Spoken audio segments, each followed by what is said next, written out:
whether it would be appropriate to address this audience. But after listening to those speeches, I think it is high time a few words are said about some issues that I'm sure we're all thinking about quite deeply.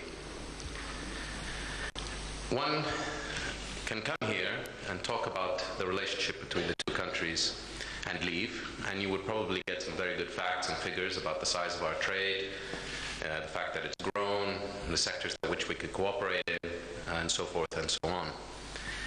But I think we would be ignoring the question that maybe a lot of you are thinking, and that is, what is going on in the Arab world today? Are our investments in the region safe? What is the long-term prospect for a relationship with states in the Middle East?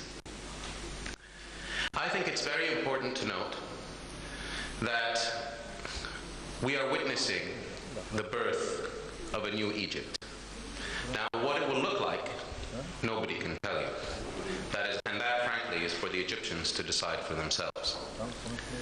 But I can tell you what is happening in my country, because I am sure you were wondering about us too. When His Majesty the King decided to launch his reform program over 10 years ago today, he understood fundamentally that structural reform was needed if we really wanted to change the behavior of people and the outcomes which we were seeing on a day-to-day basis. So what did he do? Well, he instituted a bicameral parliamentary system, an independent judiciary, an independent prosecutor general, ended the state security law, freed the press law, released all political prisoners, and called for all of those people who were living outside of the country at the time to return and to join into the new job of rebuilding the country. It has been an interesting 10 years. I have been witness to it. I have participated in some of the most major decisions taken during that time. I have always advocated for, and will continue to advocate for, a better life, a more just society, a more participatory process, and a more caring society to the rights of individuals. So, ladies and gentlemen, Bahrain has interesting challenges. It lives in a very interesting neighborhood. We have, you know, all of the nations that surround us. You know all of the wars that we have been next to over the last 20 years. Not everyone in my country is satisfied with all of the change that has occurred. Some people are scared that it's moved too fast. Others that it's moved too slow.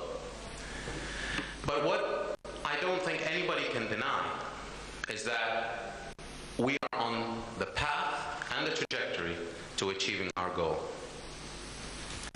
When this great republic, Turkey, was born, arose out of the ashes of the First World War, it was not until 1950 that you decided to open and liberalize your political system. And you do not need me to tell you how difficult that birth was. We are finally seeing the fruits due to the courageous leadership displayed today by the current government of Prime Minister Erdogan and all of you. The fundamental truth reflected that when a society feels it is empowered to achieve, it will exceed even your most wild expectations. So I just want to reassure you, you may read stories now and again about the region, about Egypt, about Bahrain even. But we are committed to remaining on the right side of history. Our citizens, their rights, their freedoms, their beliefs are a matter of concern to us. They will be protected, and we will develop, and we will progress. I have no doubt about it, and I myself commit my life to ensuring that that is the case. So I hope that you understand that the Middle East is really, I believe, going to go through a very transformative process over the next decade or two. We want to take advantage of that. We are not scared of it. We understand the risks. It won't be easy. There will be setbacks. But I do hope that you will join us, believe in us, and we will do the same for you. Thank you very much.